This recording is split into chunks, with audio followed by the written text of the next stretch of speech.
우리가 12장 8절까지 이미 전하여서 여러분 다 들으셨습니다. 그렇죠? 우리 지난주인가 지지난주에 들었죠. 다 들었습니다. 근데 오늘은 3절부터 8절까지를 전체적인 윤곽을 다시 한번 되짚어보고자 합니다. 한 절 한 절 우리가 들었는데 다시 한번 이 말씀이 얼마나 우리 교회에게 주신 복된 말씀인가를 전체를 한번 다시 훑어서 혹시 놓친 게 있는가, 혹시 까먹고 알곡을 떨어뜨리고 왔는가 해서 이삭 죽기 마냥 밭 전체를 한번 싹 훑어보고 싶습니다. 자, 우리 기본적으로 교회에 주신 말씀입니다. 그리고 교회에 어떤 소재를 가지고 교훈하냐 했더니 은사를 가지고 말씀하신다. 자, 우리 지난주까지 이렇게 들었어요. 그죠? 자, 그런데요, 우리가 조금 더 넓혀서 볼게요. 12장을 가면 우리 신앙의 실제를 얘기한다 합니다. 그렇죠? 실제가 앞에 없었던 건 아니지만 본격적으로 전면적으로 예수 그리스도를 믿고 사는 사람의 실제 이야기를 한다고 합니다. 그런데요, 사는 사람의 실제 이야기를 하는데 먼저 알아야 될 것은 개인을 얘기를 하기 전에 교회를 먼저 말씀한다는 겁니다. 공동체로서의 그리스도인의 삶을 말씀한다. 그리스도인은 각자의 회심이 있습니다. 즉 예수 그리스도의 객관적 구속 사역이 주관적 회심을 통하여 나에게 효력 있는 구속의 능력이 됩니다. 그렇죠? 어려운 말 아니죠? 예, 그렇습니다. 그런데 그렇게 나에게 직접적으로 구속의 효력이 주어지고 내가 이제 구원받은 하나님의 자녀로 살아갑니다. 근데 그것이 찰나적으로는 번쩍하는 빛이 될 수는 있지만 계속하여 이 삶을 살아가는 것은 어찌나 어려운지, 원리는 쉽지만 실제는 어찌나 어려운지 결코 혼자서 불가능합니다.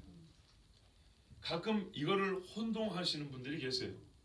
설교가 어렵다고 생각하시는 분이 있는데 왜 어렵냐면 단순한 원리인데요.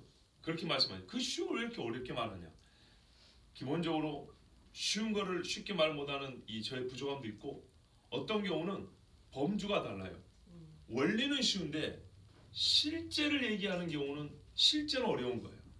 저는 실제에 관한 설교를 하고 있는데 여러분은 원리적 차원에서 그 쉬운 걸 왜 이렇게 어렵게 말하냐 이럴 수가 있는 거예요. 예를 들어볼까요? 씨름 한번 예를 들어볼게요. 대한민국 사람 중에 초등학교 다닐 때쯤 되면 씨름 기술 한두 가지는 다 배웁니다. 아무리 초등학교를 늦게 나온 세대를 할지라도 우리 여기서 대충 뭐 보면은 형규나 씨름 배워본 적 있지? 안다리 정도는 알지? 안다리 기술 대충 알죠? 잡고 이렇게 안쪽으로 팔고 넘기는 거지. 원리는 굉장히 쉽습니다. 혹시 이만기 이길 수 있어요? 안다리로? 왜 못 이겨? 그 쉬운 거를 가르쳐줬잖아. 얼마나 쉽습니까? 들배지기 알아요? 들어가지고 넘기면 돼요. 딱 두 마디 들어서 넘긴다. 엄청 쉬워요. 근데 왜 못해요? 힘이 없으니까. 상대가 무거우니까. 실제는 그리 어려운 거예요. 무슨 말인지 아시겠죠?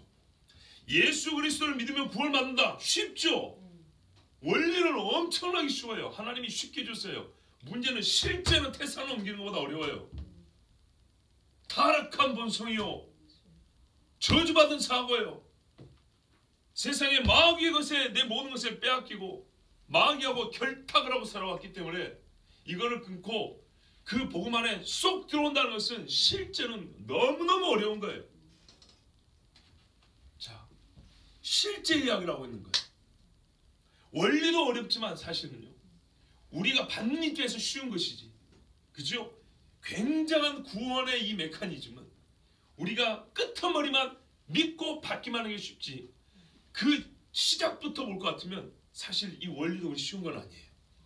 하나님이 본인이 세운 법에 따라 해오신 이 역사는 수천 년의 시간이 필요한 만큼 그런 구원의 원리, 원칙, 법칙이었어요.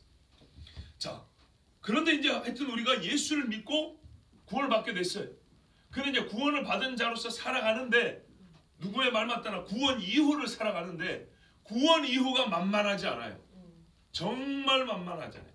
절대 회심하는 그 순간만큼의 감격으로 줄기차게 30년 50년 살 수가 없어요.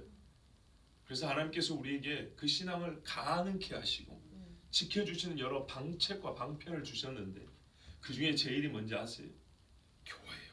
교회. 예, 외적 방책이 교회. 이쪽으로는 성령의 인도하심이죠. 예. 교회를 통해 예수를 믿기도 하지만 본시 교회는 믿는 사람으로 시작됐어요. 닭이 먼저냐 알이 먼저냐면요. 뭐가 먼저예요? 그렇죠. 하나님이 닭을 먼저 만드셨죠. 그렇죠. 이 성경을 모르는 사람들은 그게 알이 먼저라고 생각하는 사람들이 있어요. 자, 닭이 먼저죠. 그렇죠. 믿는 자가 먼저예요. 순서는 믿는 자가 먼저고 믿는 자가 모여 교회가 돼요. 근데 이게 순환을 해서 말이죠. 그 믿는 자가 모인 교회에서 이제 뭐가 나와요? 새 생명이 나와요. 감사하게도. 그리고 그 생명들이 여기서 자라갑니다. 자, 이건 우리가 어떻게 알아요? 경험으로 알아요. 바람이 어디서 분지는 몰라도 경험으로 알아요. 성령으로 아는 사람은 어떻게 된지 우리는 그 세밀한 건 몰라요. 그거는 하나님만 아셔도 된다 그랬어요. 우리가 그 깊은 것까지는 몰라도 된다 그랬어요. 우리가 알고 인정할 건 뭐예요? 바람이 분다, 차다, 뜨겁다, 시원하다, 또는 습하다, 건조하다, 이것만 알면 돼요. 아, 저 사람이 변했다, 입김이 다르다, 언어가 달라졌다, 사람의 눈빛이 달라졌다, 하나님이 역사했다, 할렐루야. 이걸로도 족한 거예요. 자, 이 일이 어떻게 나오면 교회에서 하나님이 이렇게 해주세요. 자, 우리가 첫 번째 여기서 배워야 될 게 뭐냐? 하나님의 복음으로 새로워진 사람들은요, 반드시 그 복음으로 새로워진 사람으로서의 삶, 그리스도인의 실제는요, 혼자 하는 게 아니고요, 교회로서 하는 거예요. 교회로서 할 때 지켜지고 장성하고 자랍니다. 성경은 분명히 말해요. 믿음이 자란다고 말합니다. 그래요. 제자들의 믿음도 자랐고요, 여러분과 저의 믿음도 성질은 같은데 더 강해지고 더 확장되어 가요. 예, 자랍니다. 이것은 혼자 있어 되지 않습니다. 성경은 말합니다. 믿음은 들음에서 난다 그죠? 들음은 그리스도의 말씀이라 합니다.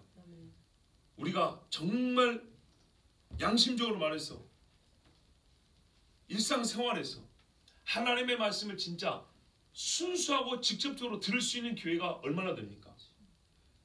그냥 솔직히 없다 그러면 돼요. 없어요. 그렇죠? 예배 시간에 설교 시간을 통하여 듣는 말씀에는 사실은 없음입니다. 믿음의 사람들이 간헐적으로 오가면서 하려는 말, 요즘에는 뭐 방송을 통해서 들을 수 있지만 그거는 기술이 좋아져서 그런 것이지만 기술이 그렇게 가능하게 한 때는 얼마 되지 않습니다. 인류 역사 전체를 보면 하나님 앞에 나와서 신앙의 공동체가 하나님 말씀을 읽고 풀어 알려줄 때 외에는 실제로 믿음을 성장시킬 들음을 가질 기회가 없습니다. 매일 가정에서 아버지가 가르쳐주고 읊어주지 않는 이상 불가능한 일. 그만큼 교회를 통하여 믿음은 보존되고 자라고 온전해집니다. 예, 참 우리 피택자들하고 공부하는데요, 도르트 신조를 공부하고 있는데 신조도 아름답고 강하지만 그 신조의 신앙을 가지고 풀어서 가르친 그 목사님의 책인데 그 목사님이 정말 훌륭해요. 저는 이런 비유를 썼거든요. 온전함과 완전함. 애가 태어나면 간호사가 손가락 하나 둘 셋 넷 다섯, 발가락 하나 둘 셋 넷 다섯, 자 다 있죠? 예, 맞습니다. 이렇게 확인해 준다고요. 이건 온전함이에요. 그러나 손의 기능을 바로 하지는 못해요. 자라야 쥐고 밀고 쓰고 땡기고 묶고 밥도 떠먹고 할 수 있죠. 이게 완전해진다는 거예요. 근데 이거를 그러니까 우리가 공부하는 그 책의 목사님, 성함 잘 모르는데 프랭크인가? 그 목사님이 뭐라 하냐면 이렇게 얘기를 하더라고요. 사람 몸에 기관이 있다 그랬어요. 태어날 때 보면 저 비슷한 예를 들었는데 이분이 이렇게 말했어요. 성대라는 기관이 있다. 그러나 말을 못한다. 그죠? 눈이 있다. 그러나 보지를 못한다. 어린애가 처음에는 색깔 분별 잘 못합니다. 그런데 눈 자체가 없으면 눈을 못 뜬다면 빛이 있은들 무슨 소용입니까? 그죠? 이렇게 말씀했어요. 하나님께서 인간이 타락을 했지만 성대, 눈, 폐, 심장 같은 기관에 해당하는 그런 사람됨의 부분은 남겨두셨다. 즉 그것까지 없애버리면 거기서 자극을 준다 하더라도 활성화되고 살아나지 않아요. 귀라는 기관 자체가 없어져 버리면 말해줘도 못 듣는다고요. 무슨 말씀인지 아시겠죠? 사람 안에 하나님을 거역하는 악한 본성이 있고 하나님 앞에 범죄하였지만 사람들, 짐승과 다른 것은 특징이 속에 있어요. 사람 몸속에 있는 영이라든지 이성적인 거라든지 어떤 지적인 능력이라든지 언어 능력이 이런 속에 있는 능력을 싹 긁어내버렸다면 우리가 생선 끓일 때 다듬을 때 보면 내장 다 긁어내버리죠.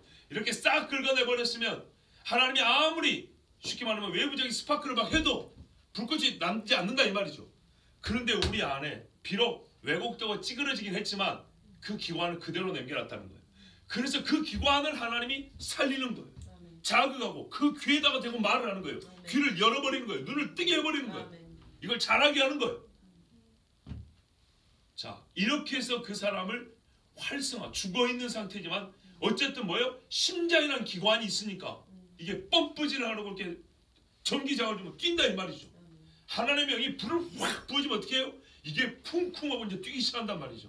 이랬을 때 계속 피를 뿜어내서 이 몸이 건강해진다는 거예요.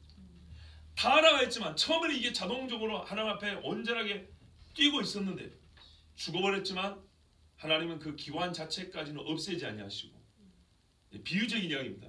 우리 안에 남겨두셔서 그것을 하나님의 영이 다시 살리시고 소생하사 그 다음에 어떻게 해요? 살았으니까 그 다음에는 강해져야 되겠죠. 장성하게 한다 이 말이죠. 자, 그런데 지금 제가 드리는 말씀 뭐예요? 성령의 사역을 지금 주제로 말하는 게 아니라 그렇게 성령이 사역을 하시는데 그거를 하나님이 누구를 통해서 어디서 하냐면 교회를 통해서 하는 거예요. 뭐 교회를 통해서 한다는 말을 좀 더 구체적으로 말하면 하나님께서 이 모든 걸 저분이면서 우리를 죄에서 구원한 걸 은혜라고 하잖아요. 그런데 우리 삶이 죄인의 상태에서 구원받은 자의 삶의 상태를 가지고 살아가는 것도 하나님의 은혜잖아요. 요 은혜가 인간을 수단으로 해서 인본이라면 좀 그렇지만 하여튼 인간적 수단을 통해서 우리에게 주어지는 걸 은사라고 말하는 거예요. 아시겠어요? 성령께서 우리 사람을 죽은 데서 살리고 살린 다음에 다시 장사하게 해주시는데 이 일을 성령께서 하시는데 아볼 골짜기에 맞죠? 그런 것처럼 근데 누굽니까? 에스겔을 통해서 대언하게 하시잖아요. 그렇죠? 직접 할 수 있지만 에스겔이라는 사람을 통해서 대언하게 하신 것처럼 하나님의 은혜를 직접 우리에게 행사하지 아니하시고 또 다른 인간을 통하여서 그 성령의 역사가 나타날 때 그 사람을 통해서 나타나는 하나님의 은혜 역사를 우리는 은사라고 말한다고. 그래서 은사는 교회를 통해서 나타나는 것이고요. 즉 교인과 교회가 관계에서 나타나는 것이고요. 은사를 받은 자는 교만하면 안 되는 것이고요. 은사를 받은 자는 기본적으로 뭐가 나타나면 믿음이 확인이 돼야 되는 거예요. 그래야 이게 사쿠라도 아니고 미혹이 되지 않는 거예요. 그리고 항상 은사를 통해서 뭐예요? 결과가 하나님의 사람을 살리고 더 완전하게 하는 것이기 때문에 하나님께 영광이 돼야 되는 거예요. 근데 이 모든 일이 종합적으로 일어날 수 있는 곳이 어디냐? 바로 교회예요. 교회. 그리스도가 내 교회라는 곳이에요. 그래서 여기에는 이렇게 역사에 나면 음부의 권세가 이기지 못하는 거예요. 왜요? 하나님께서 죽은 자를 살리고 산 자를 더 완전하게 하시는데 사용하시는 사람들이 여기에 다 있습니다. 그런데 놀라운 거는 어떤 이게 일방적 방향이나 한 사람 통해서 다수에게 가는 게 아니라 서로가 서로에게 그 역할을 하는 거예요. 서로가 서로에게 성령이 너에게 은혜를 베풀어서 나를 사용하고 성령이 나에게 필요한 은혜를 더하기 위해서 너를 사용하고 그러니까 지난주 말씀 너의 은사를 내가 먹고 나의 은사를 네가 먹고 이런 식으로 해서 성도가 건강해지고 완전해지는 거예요. 매우 당연한 이야기지만 그래서 신앙에 독불장군은 없는 겁니다. 혼자 대단한 신앙 체험을 하고 그 뒤로 혼자 신앙생활을 한다. 정말 위험한 삶입니다.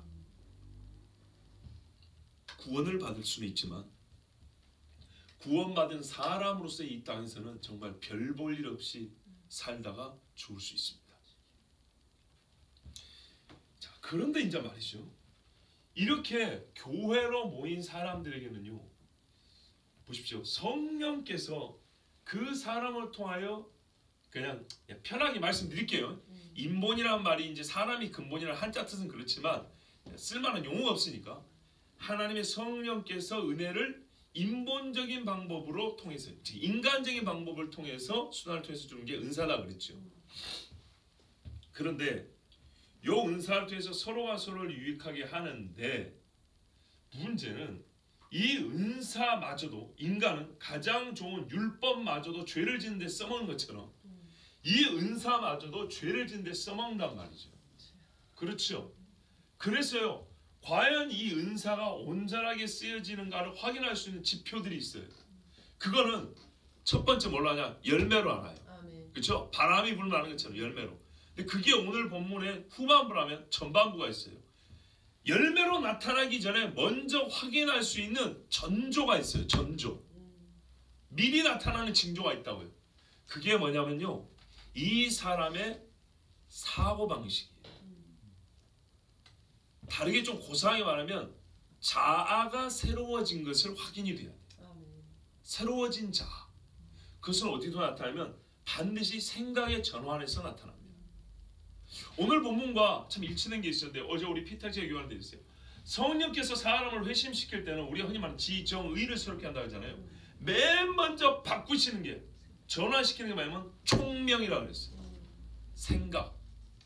네. 마찬가지입니다. 오늘 12장에 보면 교회 이야기로 가기 전에 1절과 2절에는요 우리에게 중요한 걸 말씀드리는데 이것도 몇 번 반복해 말씀드렸죠. 생각 이야기라고 있습니다. 물론 생각이라 해서 우리가 말하는 좁은 의미의 이 사람이 말하는 어떤 사고만을 생각하는 건 아닙니다. 성경 전체 마음이라고 하죠. 예. 그런데 이 마음이요, 또 그냥 마음이라면 굉장히 감성적으로만 들려요. 추상적으로 들려요. 그래서 구체적으로 말하면 사람의 생각을 말하고 있어요. 예. 생각 이꼴 마음이라도 별 문제가 없습니다. 세상을 바라보는 관점, 하나님을 향한 인식, 하나님과 나 사이의 관계를 아는 지식.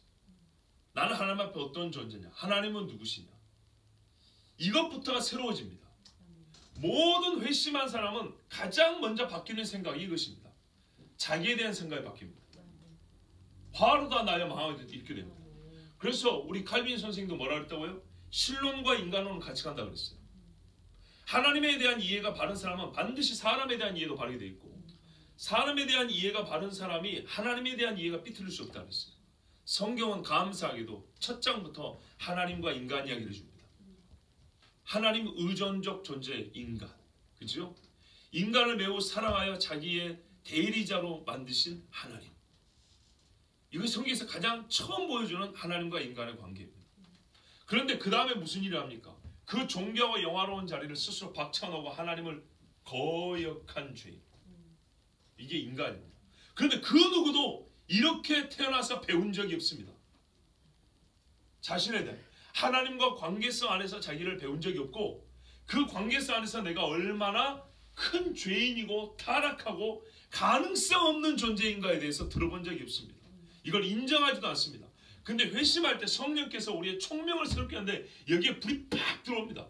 어두운데 빛이 있으라는 것처럼 진짜요. 이 어두운 생각이 밝아져 버립니다. 그래서 자기의 어둠을 보는 빛이 생겨버립니다. 그렇게 되면 사람이 뭐부터 하는지 아십니까? 동시에 하나님에 대한 생각이 달라지죠. 하나님 앞에 일했던 사람이 납작 엎드립니다. 바로 그것입니다. 은사를 통해서 교회 안에서 서로 은사의 활용과 유익이 있으라면 그 결과를 보기 전에 소위 한 신앙인 은사를 갖고 있을 거죠. 왜냐하면 각 사람이 나눈다 했으니까 없을 수는 없어요. 그 은사를 활용하여 신앙생활하는 각 성도에게 뭐가 먼저 확인되어야 되냐면, 우리 그런 거 있죠. 써본 다음에 말씀하세요. 그걸 꼭 써봐야 되나요? 사람을 써보기 전에도 미리 자질과 됨됨이를 확인할 수 있는 방법이 있죠. 바로 지금 그 이야기입니다. 그게 앞에 나와 있는 거예요. 그게 뭐냐면 이 사람은 하나님 앞에 먼저 예배하는 사람이에요. 아멘. 매사에 하나님을 높이는 사고가 있어야 되고요. 하나님과 상관지었을 때 거리낌이 없는 성경과 충돌하지 않냐고 순방향으로 같이 가는 사고를 가진 사람. 우리가 지금까지 들으면서 조금 이제 다른 차원에서 설교하는 겁니다. 이런 사고가 확인되는 사람이어야 돼요. 자, 이 사람은 그래서 종합적으로 말하면 하나님의 선하시고 기뻐하시고 온전한 뜻을 뭐라 그랬어요? 분별한다 그러죠. 이건 생각의 방향성을 말합니다. 하나님이 선하게 여기시는 말을 거스르지 않아요. 기뻐하신 방향, 온전하다고 말씀하는 그 방향, 하나님의 뜻에 나의 생각이 같은 방향으로 갑니다. 순풍으로 돋다는 듯이. 이것이 기본적으로 나타나는 사람이야. 그리고 이 사람은 반드시 세상을 본받지 않습니다. 자, 그런데요, 여기까지의 말씀은 뭐냐면요, 그 은사를 확인해 보기 전에 한 신앙의 공동체로서 서로가 영향을, 좋은 은혜의 영향을 주고받기 전에 그 사람을 먼저 확인해 볼 수 있는 전조라 그랬죠. 전조이지만 이거는 결과예요. 자, 무슨 말이냐 잘 보세요. 저를 보세요. 저를 봐보세요. 은사를 가지고 있는 모든 교인들이에요. 하나님께서 민자의 은사를 안 준 사람 없다 그랬어요. 다 줬어요. 그런데 이거를 직접 활용을 해다가는 오히려 상처가 나는 수가 있고 교회가 해를 당할 수 있어요. 저 사람이 내가 무슨 은사 있거든요, 저한테 맡겨보세요. 미리 말씀드리면 절대 이런 식으로 말하는 사람 조심해야 돼요. 은사는 말없이 나타나는 거예요. 자, 그래가지고 한번 믿어보시라니까요. 그래 믿어놨더니 교회를 아예 그냥 말아먹었어요. 잡사버렸어요. 이런 다음에서야 아이고 이러면 안 되겠네. 이건 바보 같은 거죠. 미리 확인해 봐야 되겠죠. 자, 최종적으로는 은사를 활용해서 결과적 유익을 얻어야 됩니다. 그런데 이것을 그냥 무턱대고 그럼 해보시오 이렇게만 하면 안 된다는 거예요. 오히려 더 큰 해를 당할 수 있기 때문에. 그래서 미리 확인해 봐야 될 게 있어요. 그렇죠? 여러분도 목회자인 저를 부를 때 한 5년 써보시고 말씀하시라니까요. 이게 아니란 말이죠. 미리 확인해 보는 게 있단 말이죠. 확인해 보는 것도 뭐가 있냐면, 자 보세요. 확인도 하나의 과정이라 하면 시작 있고 끝이 있어요. 그렇죠? 확인도 시작 있고 끝이 있는데 그것이 뭐냐? 이 보세요. 오늘 이 12장 1절에서 2절은 그 확인 작업에 전조를 확인하는 거라면 결론을 얘기해 주는 거예요. 뭐가 이 확인이 먼저 된다고요? 그의 생각이 하나님의 선하시고 기뻐하시고 온전한 뜻과 하나 되고 하나님을 예배하는, 그죠? 자기의 몸을 거룩한 산 제물로 드리는 그 사람인 것이 확인이 되는 사람. 요런 사람들이 한 교인일 때에만 뭐가 나타나요? 위로하는 자는 위로가 되는 거고 구제하는 자는 뭐가 됩니까? 성실함이 되는 것이지, 그렇지 않고 나에게 맡겨보시랄까 하면 구제하라고 구제비 줬더니 그거 갖고 날아가 버린다고요. 뭔 말인지 아시겠죠? 자, 그렇습니다. 그러면 요것이 이제 먼저 확인이 돼야 되는데, 이 전조로서 확인이 되는 것도 말이죠. 이 사람이 결론적으로 하나님과 뜻이 합하는 걸 본다 그랬죠. 그런데 이 결론적으로 하나님과 뜻이 합하는 것도 뭔가 중간에 과정이 있겠죠. 그 과정이 나타납니다. 그게 뭐냐면 이 전조의 결과가 나오기까지도 그 사람은 생각이 있어야 되고 행위가 있어야 되겠죠. 그죠? 그래서 우리는 이 전조로서의 결과만 보고 그 사람의 은사를 활용해도 되겠다. 그 사람의 은사를 통해 내가 하나님의 은혜를 받아도 되겠다. 온 교회가 유익을 얻겠다. 이러기 전에 그 사람이 이 전조로서의 확인 작업 안에서도 이 일을 어떻게 행하는가의 그 과정을 또 볼 수 있어요. 근데 이 과정은 실제 은사를 활용하는 과정에서도 동일하게 나타납니다. 요렇게. 저희 진짜 항상 그래요. 당신도 누구처럼 좀 이렇게 해가지고 좀 하려지. 그러면 쏙 들어올 텐데 당신 맨날 말로만 하니까 이게 눈에 안 들어온다. 이해가 잘 안 돼. 여러분 옛날 사람들도 다 말로 했어요.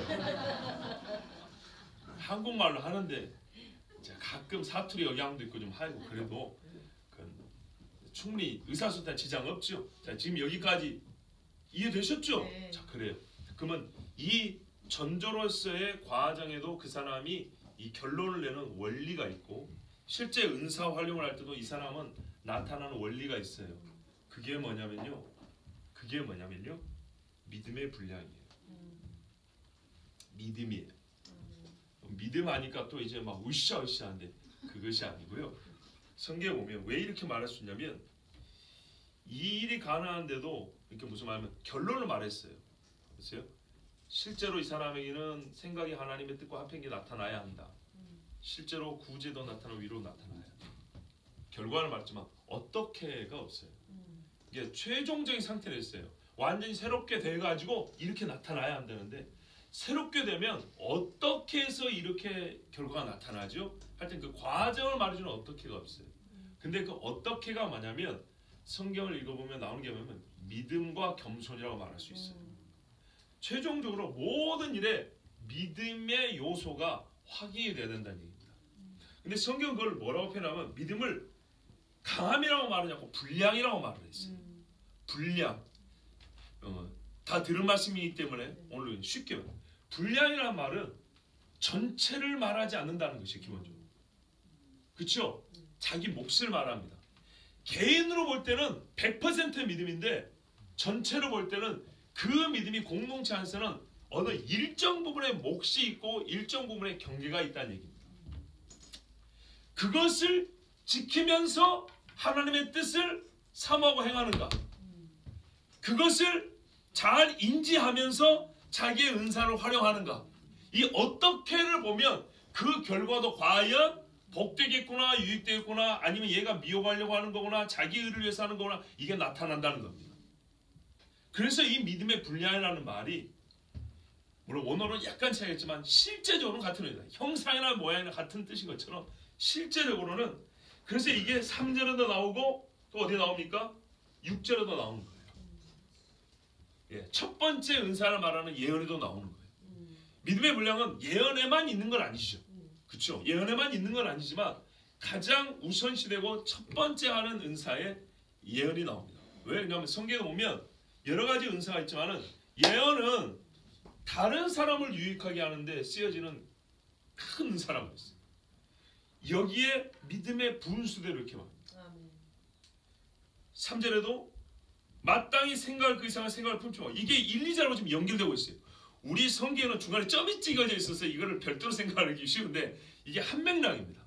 한 맥락에서 하나님이 기뻐하는 생각을 하는데 이게 가능하려면 이 사람이 실제로 가능한지 안 하는지를 어떻게 우리가 알 수 있냐면 그 사람이 생각을 꾸려 나가는 것을 보면 과연 이 경계를 넘어서서 생각하느냐, 생각할 분량만큼 생각하느냐, 이걸 알 수 있어요. 근데 문제는요, 경계를 넘는다는 것과 넘지 않는다는 걸 뭘 기준으로 말하죠? 그게 뭐냐면 마땅히 생각할 그 이상을 품지 말라 그랬죠. 그리고 각 사람에 나누어 주신 믿음의 분량이라 그랬죠. 바로 그겁니다. 이 말을 보면은 논리적으로 이렇게 추론이 가는데요. 사람이 자기 자신에 대하여 과하게 생각하는 것. 교만하다 그러죠. 자기 자신에 대하여 과하게 생각하면서 이 일을 해나가죠. 그러면 그때는 중단하고 위험 감지 신호를 우리가 인지해야 됩니다. 성경은 감사하게도 우리에게 좋은 것과 선한 것을 주실 때요, 거의 공통적인 순서를 따르는데 경계를 먼저 줍니다. 하지 말라. 타락한 이후의 인간들에게는 하나님이 주시는 계명과 법도와 규례를 전체적으로 몰면 최종 목적은 우리를 잘되게 하시려는 건데, 잘되게 하기 위하여 우리가 가만둬도 죄를 짓잖아요. 그러니까 이거를 압도하고 이거를 뭡니까? 제압할 수 있는 거룩한 명령들을 먼저 줍니다. 그래서 먼저 나오는 말씀들이 부정형이 많아요. 하지 말라가 먼저 나와요. 예. 예수를 믿는다고 해서 사람이 자기를 높이고 교만하는 이 기본적인 성향 자체가 없어지는 게 아니에요. 이게 성령에서 압도당하는 거예요. 생명의 성령의 법이 죄와 사망에서 우리를 자유케 한다는 것은 우리 육신을 입는 동안에는 죄와 사망의 미혹과 유혹을 늘 받아요. 근데 성령이 그걸 압도하는 거예요. 그죠? 그 압도는 뭐냐면요, 압도한다는 것은 우리가 죄를 짓고자 하는데 이렇게 성령이 압도해버리잖아요. 우리는 죄를 지으려고 하는데 하나님이 짓지 말라 하는 거예요. 하나님의 명령이 들려요. 우리의 마음을 막 끌고 가는 게 느껴져요. 그거부터 돼야 되는 거예요. 그래서 자기 절제가 되지 아니하고 자기의 경계를 넘어가는 이런 행위를 계속 보이면서 은사를 가지고 이걸 활용하고 저걸 활용하고 다른 사람을 유기하고 교회를 위해서 이렇게 하는 것은 그 전조부터가 위험하다는 사인을 준 것이기 때문에 그 사람의 지경은, 그래서 감독이 필요한 거예요. 감독자들이 지경을 어떻게 해요? 넓혀주면 안 됩니다. 표현이 좀 매우 좀 부정적인 어감을 줘서 미안하긴 한데요. 그 사람도 건강하고 교회도 건강할 정도의 지경으로 한정을 지어줘야 돼요. 이게 확인이 됩니다. 제일 중요한 게 뭐라고요? 교만한 자에게. 성경 그 순서를 말하니까요. 마땅히 생각 그 이상하죠. 왜냐하면 각 사람이 나눠주는 거라 그랬죠. 이 생각이라는 건요, 절대로 자기에 대해서만 생각을 머물지 않습니다. 사람이 사회성을 갖고, 즉 누군가의 관계를 맺은 이후부터는요, 그러니까는 태어나면서부터 사실상은요, 사람은 반드시 자기에 대한 생각만 100% 순전하게 하는 것은 불가능합니다. 반드시 타인에 대한 생각과 결부해서 함께하여 자기에 대한 생각을 합니다. 반드시. 그런데 자기에 대한 생각을 그 이상의 생각을 해버리죠. 그러면 타인에 대해서는 그 이하의 생각을 해버립니다. 쉽게 타인을 낮춰버린다고요. 타인을 확 낮춰버리고 자기를 높이는 이런 어떻게 사고가 이런 식으로 이루어져 가면서 내가 하나님의 뜻을 구한다. 내가 은사를 활용해서 교회를 복되게 유익하게 하겠다. 이런 사람은 아주 위험하다는 겁니다. 즉 이것 자체가 훈련이 된 사람, 그러니까 자기를 낮추는 훈련이 된 사람, 타인을 높이는 훈련이 된 사람. 성경에 말해요. 남을 자기보다 낮게 여기고 칭찬을 하거든 스스로 칭찬하지 말고 남이 나를 칭찬하게 하고, 그걸 작전을 잘 짜서 남이 나를 칭찬하는 게 아니라 기다리라는 얘기입니다. 가만 보세요. 때가 되면 다 알더라고요. 모를 줄 아는데 때가 되면 누가 누구에게 어떻게 해줬네, 누가 누구를 사랑했네, 누가 누구를 도와줬네, 누가 누구에게 기분 나쁘게 했네, 용서했네, 다 돌아요. 결국엔 성경이 그랬잖아요. 골만이 산 얘기를 지붕에서 나팔 불어버린다 그랬잖아요. 다 알게 돼 있어요. 그런데 이것을 다른 사람을 낮추고 자기를 높이는 식으로 이런 식의 사고를 하는 사람에게 있어서는 하나님께서 그를 통하여 은혜를, 보세요, 은혜를 그를 통하여 우리에게 베푸시는 은사 활용이 왜곡이 되고 꺾일 수밖에 없는 겁니다. 온전하게 나타날 수가 없습니다. 그러면 그 분량이 적게 나타나는 것이 아니라 좋지 않은 것들이 열매로 나타납니다. 우리가 교회적 용어로 말하면 성경도 물론 있습니다. 쓴물이 나는 겁니다. 그래서 맨 먼저 확인해 보라는 게 이것입니다. 과연 그 사람이 마음이 새롭게 됐는지가 관건인데, 그 마음이 새롭게 된 자아를 가진데, 이 새롭게 된 자아는 반드시 어떤 증거가 나타나냐면 다른 어떤 공동체의 열매를 맺기 전에 그 사람의 평상시에 사고가 어떤가를 보면 알 수 있다는 건데, 자기를 여전히 높이고 있다거나 다른 사람을 이렇게 쭉 낮춘다거나 자기의 분량만 이렇게 크게 본다거나 이런 경우는 위험하다, 이렇게 말씀하고 있는 겁니다. 그리고 이것이 이제 은사에도 나타납니다. 자, 이게 처음에 중요하다 했죠. 역시 은사에서도 실제적인 활용에서도 나타납니다. 가장 은사 중에 우리는 신비성이 짙은 은사를 높게 취급하는 못된 버릇이 있죠. 그러다 보니까 하늘에 신령한 은사인데 그 거룩성을 오히려 세속적인 욕심으로 바꿔가지고 어떤 은사는 이렇게 막 띄우고 어떤 은사는 낮추고, 이게 이런 게 없어지는 거예요. 아시겠죠? 이게 없어지기까지 돼야 되는 거예요.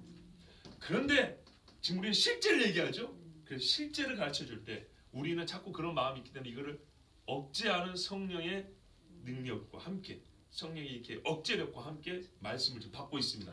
그래서 말하면 제일 중요하다, 제일 신비하다, 제일 신령한 것처럼 보이는 예언부터 얘기한다면, 예언은 타인의 덕을 세운다 그랬어요. 필요한데 믿음의 분량 분수대로 해라 그랬어요. 그렇죠. 사도들도 예언의 능력이 있었어요. 그러나 예언은 기록된 말씀과는 다릅니다. 그런데 알아야 될 것은 기록된 말씀과 부합하여야 합니다. 기록된 말씀과 문자적 일치는 할렐루야고요, 원리적 일치도 확인이 돼야 합니다. 예, 문자적 일치가 항상 있을 수는 없어요. 그러나 하나님은 원리적으로 한 라인이라는, 한 맥이라는 게 확인돼야 돼요.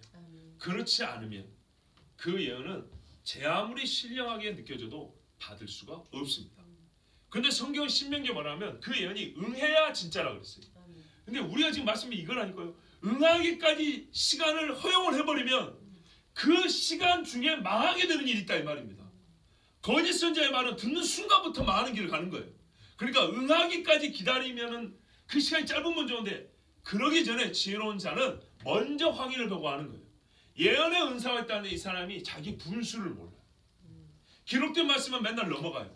이게 넘나 안 넘나 애매하다는데 교회 영어는 이래갖고 막 다니면서 하나님 말씀 덮어놓고 이거 볼 필요 없고 내 말만 들어 이렇게 나가버리는 사람들 절대로 위험한 사람이에요. 절대 가까이 가면 안 됩니다.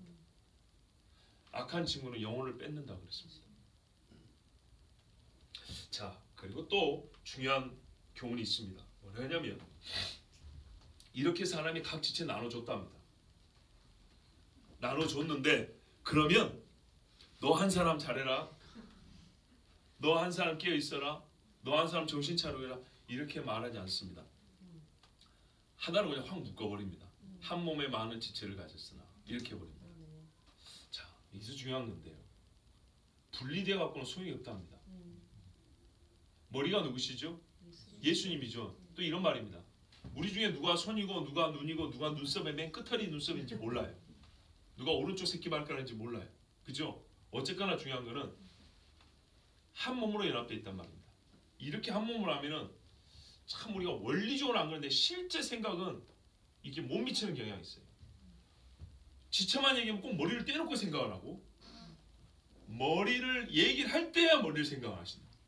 이게 무슨 말이냐면 온 지체가 최종적으로 의미가 있는 것은 머리와 연합되어 있기 때문이죠. 그렇죠? 나 개인이 머리와 연합되어 있어서 그 머리가 주인이 몸의 지체죠. 그죠? 근데 나만이 아니라 너도 그런 거예요. 너도 그러고 나도 그런 거예요. 언제부터요? 예수 그리스도를 믿는 때부터죠. 그죠? 그런데 너와 내가 지체래요.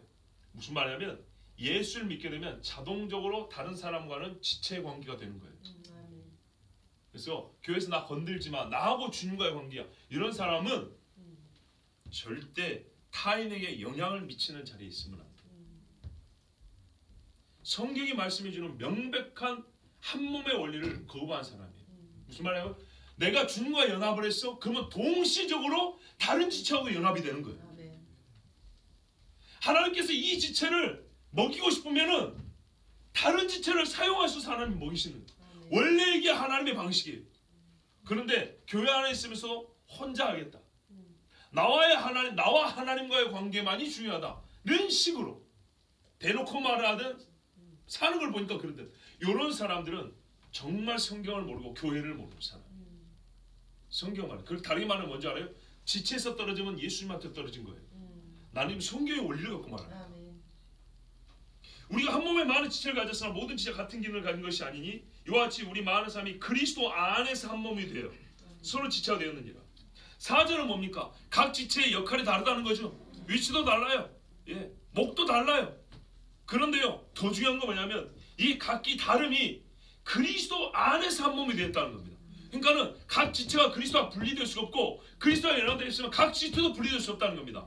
그러면은 더 중요한 건 뭐냐면 각기 능력치가 다르고 분량이 다르고 역할이 다르다 할지라도 그리스도와 하나 되었다는 것이 제일 중요하다는 겁니다. 하나 되어 있으면 비록 저 사람이 작을지라도 나는 분명 저에게서도 받는 유익이 있는 거예요. 그걸 인정해야 돼. 그러니까 마땅히 생각할 그 이상의 생각을 하면 안 되는 거예요. 근데 이게 모순된다는 것은 실제로 신앙에게 있을 수 없는 일이에요. 그리하여 이제 실제로 하나님께서 이렇게 몸된 자들에게 몸이니까 이제 얘한테 일을 부어주면 얘로 끝나나요? 저 사람한테 가는 거예요. 저 사람한테 이걸 부어주면 끝나나요? 아니요. 저리 가는 거예요. 보세요. 구제하는 사람이 자기한테 구제 아닙니까? 아니죠. 구제하는 사람은 다른 사람한테 하는 거죠. 하나님이 누군가의 구제의 은사를 준 거는 다른 사람한테 안 하는 거예요. 필요한 저 사람한테. 이게 하나님의 방식이에요. 할렐루야. 이걸 아셔야 돼요. 분명히 이렇게 말해요. 몫이 다르대요. 사이즈가 다르고요. 능력이 다르대요. 기능도 다르대요. 물론 그거는 중복되기도 해요. 어떤 사람은 한 가지 은사만 그렇진 않아요. 그죠? 중복되기도 하는데 먼저 알 것은 다양하며 차이가 있답니다. 그러면 여기에 우리 좀 의문을 가져주세요. 하나님 다 그냥 똑같은 은사 다 부어주시고 능력도 다 비슷비슷하게 해주시면 서로 좋을 텐데 괜히 어떤 사람은 약해가지고 어디 좀 수련회 가고 선교 가자 하면 막 으쌰으쌰 같이 준비하는 사람 있고 겨우 막 떨레떨레 따라오는 사람 있고 맨날 그때만 해도 힘들어 이런단 말이죠. 그죠? 어떤 사람이 이거 봉사 좀 하자 그러면은 좀 짝이 맞는 사람하고 능력이 좀 되는 사람하고 붙여주면 좋은데 꼭 리더십들이 이거 파트너를 맺어줄 이거 사람 잘 분별을 못하고 이 사람과 이 사람 연결할 줄을 몰라가지고 엄한 사람끼리 짝지었고 일하라 그런 막 요런 류의 일들이 가끔 있죠. 근데 여러분 그거는 필연적입니다. 필연적이라고. 우리 기계가 아니에요. 자, 하나님께서 교회를 통해 하시고 싶은 일이 있는데요. 어떻게 하시고 싶으냐면 하나님은 모질한 인간들끼리 붙여가지고 그 모질한 데서 하나님의 은혜를 체험하게 하신다고. 이게 고린도전서의 말씀이잖아요. 무슨 말씀이냐면 하나님은 예수 그리스도를 이 땅에 육체로 안 보내시고도 그의 전능한 능력으로 순전히 하늘에 속한 것들만 가지고 예수님 있잖아요. 내가 땅에 직접 와서 가르쳤는데 왜 못 알아먹냐 그랬죠. 근데 알아먹든 말든지 그냥 하나님 혼자 해버리면 되잖아요. 하늘에 속한 것만 가지고 하늘에서 역사를 일으킨 다음에 땅에는 결과만 주면 되잖아요. 그렇게 하지 아니하시고 이 땅에 지지도 못난 것들을 불러가지고 예수님도 육체로 보내시고 고난을 당해 하실 뿐만 아니라 제일 못난 것들을 불러가지고 제자 삼으시고 나중에는 예수님 십자가 때 다 도망가 버리고 요모양 요꼴이란 말이죠. 자, 그죠? 그런데 뭐라 그러냐면 우스갯인데요. 옛날 애들은 우스갯인데 여러분도 다 아실 거예요. 예수님이 천국에 올라가니까 천사들이 예수님 세상에 저 많은 죄인들을 어떻게 두고 오셨습니까? 내 제자들 있지 않냐? 나 쟤들한테 맡겨왔다. 예수님 믿을 놈들은 믿어야죠. 저놈들은 어떻게 믿습니까? 그랬더니 예수님이 우스갯입니다. 나는 믿는다 그러고 들어갔다는 거 아니에요. 나는 믿는다 그러고 들어갔대요. 우스갯소리인데 분명한 사실이에요. 실제로 예수님 제자들 맡기셨어요. 왜 그랬을까요? 그게 하나님께 영광이 되기 때문에. 그 방법이 하나님께 영광이 되는 방법이에요. 성경은 베드로서 4장 11절에도 여기 로마서 15장에도 5절 7절에도 보면 나와요. 보실래요? 이제 인내와 위로의 하나님이 너희로 그리스도 예수를 본받아 서로 뜻이 같게 하여 주사. 보세요. 원래 다른 인간들이에요. 한 마음과 한 입으로 하나님 곧 우리 주 예수 그리스도의 아버지께 영광을 돌리게 하려 하노라. 그렇죠? 그러므로 그리스도께서 우리를 받아 하나님께 영광을 돌리신 같이 너희도 서로 받으라. 서로 달라. 너무 차이가 많이. 쟤는 너무 부족해. 내가 저하고 손발이 안 맞아. 그런데 희한하죠. 그 안 맞는 인간들이 하나님 앞에 막 끙끙대면서 기도해서 했어요. 그러고 됐어요. 그럼 어쩐 줄 알아요?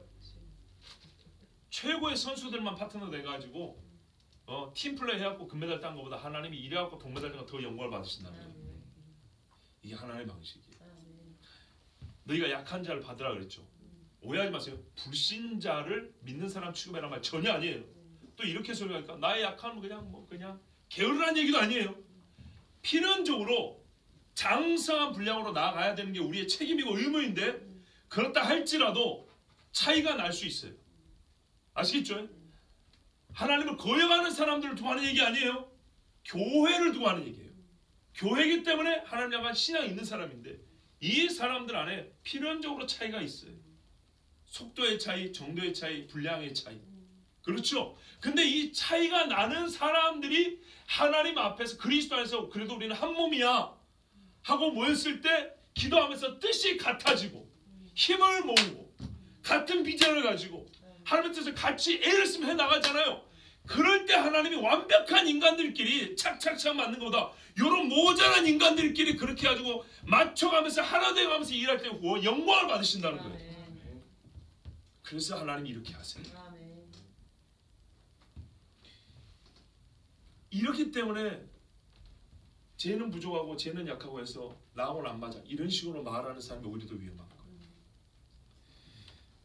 우리에게 6절 보세요. 우리에게 주신 은혜대로 받는 사람 각각 다르니 나에게는 이것이 없으면 하나님이 다른 사람을 통해서 채워준다는 얘기고 나에게 이것이 있으면 이것은 다른 사람을 위해서 쓰라는 얘기죠.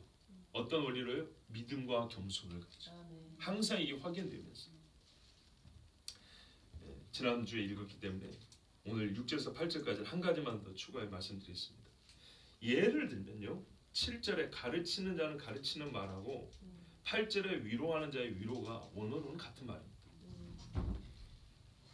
근데 왜 번역을 이렇게 놨을까요? 이런 경우들이 더러 있습니다. 경우들이 권면이라는 말이 다른 데는 덕을 세운다는 말로 번역되는 게 있어요. 같은 말입니다. 무슨 말이냐면요, 사실상 하나의 말이 다의적으로 쓰인다는 거예요. 그리고 어떤 말은 우리가 생각하는 것보다 경계가 또렷하지 않고 상당히 폭넓게 쓰인다는 얘기입니다. 실제로 한번 잘 생각을 해보세요. 예를 들면 8절에 위로하는 것과 구제를 여러분 분리할 수 있습니까? 우리가 구제하러 갈 때 뭐라 했어요? 그 가난하고 힘든 영혼을 위로하러 갑니다 할 때 구제품을 들고 가죠. 실제를 얘기하는 거예요. 오늘은 정말 실제를. 그래서 개념적으로는 이렇게 분류할 수 있고요. 그 개념적으로 분류된 은사의 각 특징과 고유한 필요한 자질, 헌신, 어떤 그게 필요한 성질들은 이렇게 설명할 수 있지만 실제에 있어서 은사의 활용에 있어서는 복합적입니다. 그리고 은사를 받음에 있어서도 한 가지가 한 사람에게 한 가지만 할당되는 식으로 이렇게 주어지는 것이 아니고 하나님이 여러 개를 주시는 경우가 있습니다. 여러 개를 주시는데 어떤 은사를 조금 많이, 어떤 부분은 좀 적게, 어떤 부분은 좀 강력하게, 어떤 부분은 좀 약하게 이렇게 주시지만 실제 보면 되게 복합적입니다. 그래서 참 오밀조밀하게 블럭 맞추듯이 이렇게 맞춰가는 이런 재미가 있습니다. 그게 바로 하나님의 뜻입니다. 하나님의 뜻을 너무 추상적으로 생각하지 마세요. 이렇게 하고 나면 이제 하나님의 뜻을 어떻게 보았어요? 하나님, 저에게는 무슨 은사가 있을까요? 하나님께 지금까지 살아온 걸 보니까 나한테는 이러이러한 은사가 확인되는데, 저 사람한테 이러이러한 확인되는데, 저 사람과 내가 어떻게 해야 하나님이 기뻐하시는 뜻대로 이 은사를 활용하여 서로에게 그리스도의 몸된 교회를 온전하게 세울 수 있겠습니까? 기도가 다르잖아요. 그죠? 하나님, 나는 이런 은사인데 목사가 뭐가 달라져요?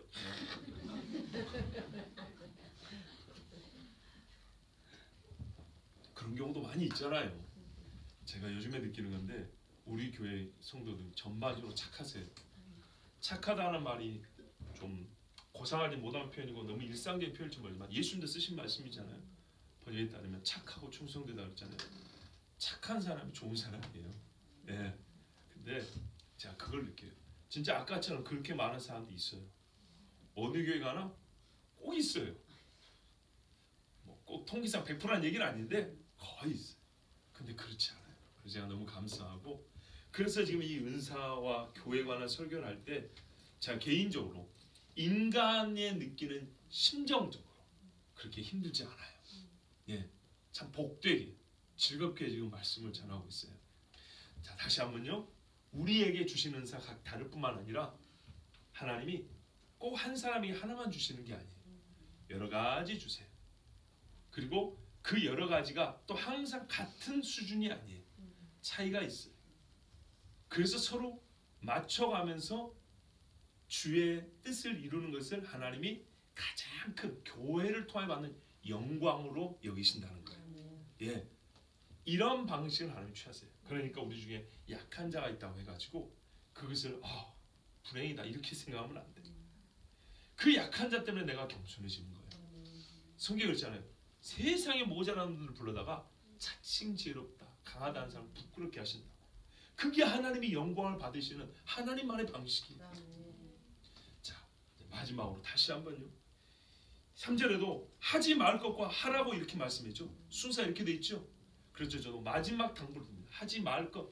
자, 이렇게 말씀드리니까 혹여나 그래 나는 이것밖에 안 돼 하면서 현재에 자신을 만족한다든지 게으름의 핑계로 삼는다든지 타인의 은사를 얻고 그 은사를 통하여 받는 은혜에만 족하면 안 됩니다. 성경에는 분명히 각 사람에게 나눈다 했어요. 적어도 예수를 믿는 교회가 된 사람에는 각 사람에 나눠서 각자 서로에게 유익이 되게 한다 했어요. 은사는 성도를 유익하게 한다 분명히 했어요. 덕을 세운다 그랬죠.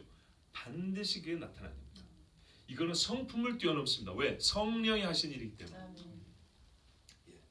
우리는요 성품과 기질을 이게 현대 심리학의 영향을 너무 많이 받았습니다. 아니 죄는 성령이 이기는데 성령이 성품은 못 이겨요. 성령의 역사가 기질을 못 이겨요. 그걸 완전히 버리라는 얘기가 아니에요. 유지하세요. 갖고 계세요. 보세요. 여러분 저를 처음 볼 때나 지금보다 똑같죠? 저만의 것이 있어요. 그런데 문제가 뭐냐면 이것이요. 죄를 짓는데 움직이지 않고요. 하나님께서 주의 일을 하는데 이렇게 다스린다고요. 그래서 이걸 그렇게 쓰고 지금 살고 있단 말이에요. 여러분 마찬가지입니다. 그런데 하나님의 뜻을 거스르는 핑계로 성품, 기질, 배경 이렇게 써먹으면 안 됩니다. 마찬가지로 나는 이 은사를 못 받았기 때문에 나는 그거 못해 이런 식으로 하면 안 됩니다. 은사 없음을 핑계하여 무엇을 안 해도 된다는 얘기를 하려는 게 아닙니다. 은사를 모두에게 줬으니까 받은 것을 이유로 하여 서로에게 어떻게 해야 한다고까지 말하는 겁니다. 그 결과와 더불어 오늘은 어떻게까지 지금 말씀하고 있는 겁니다. 여기에 힘을 쓰는 사람은 핑계하여 나는 못합니다 안 합니다가 사라집니다. 어쩔 수 없으니까 나를 건들지 마세요. 이런 식의 엄포가 사라집니다. 거기에서는 절대 선한 것이 안 나옵니다. 이렇게 게으름이나 자기 만족 안위를 얻으려는 말씀으로 받으면 안 됩니다. 반대로 아 그렇구나. 내가 아무리 약해 보여도 내가 교회 와서 참 별로 할 것도 없고 나는 맨날 받기만 하는 것 같지만 그렇지 않구나. 하나님이 나에게 주신 은사가 있고 나에게 주신 은사를 통하여 다른 사람에게 흘러가는 하나님의 은혜가 있구나. 이거를 생각하셔야 됩니다. 이런 것만 생각해야 돼요. 소위 세상에서 말하는 자존감 얘기 안 해도 괜찮습니다. 하나님이 얼마나 우리를 존귀하게 지으셨는데.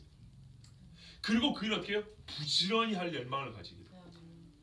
열심히 부지런히.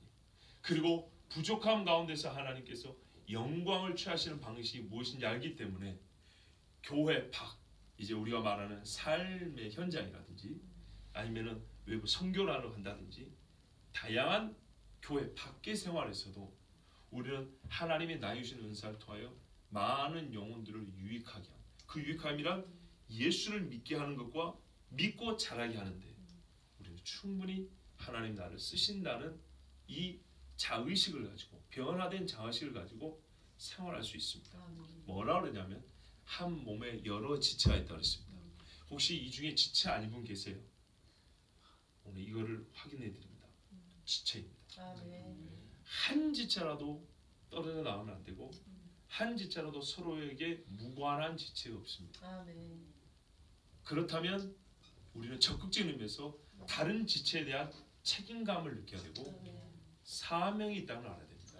하나님이 내가 왼손 마지막 손가락이 되게 하셨다면 이 일을 통해서 하실 일이 있기 때문에 이 지체를 만들어 놓은 겁니다. 여기에 속한다면 여기에 맞는 일을 하셔야 합니다. 나는 이거밖에 안 되니까 뭐 내가 그냥 가만히 있어야 되지 절대 이거 아닙니다. 아시겠죠? 하나님이 우리에게 허락하신 마땅히 생각할 분량대로 생각하여 나에게 주시는 은사를 그리스도의 몸으로서 다른 지체를 위하여 사용하십시오. 하나님께서 이 말씀에 순종하는 우리에게 정말 교회의 온전함과 더 성숙하고 건강함을 주실 줄 믿습니다. 우리 함께 기도하겠습니다.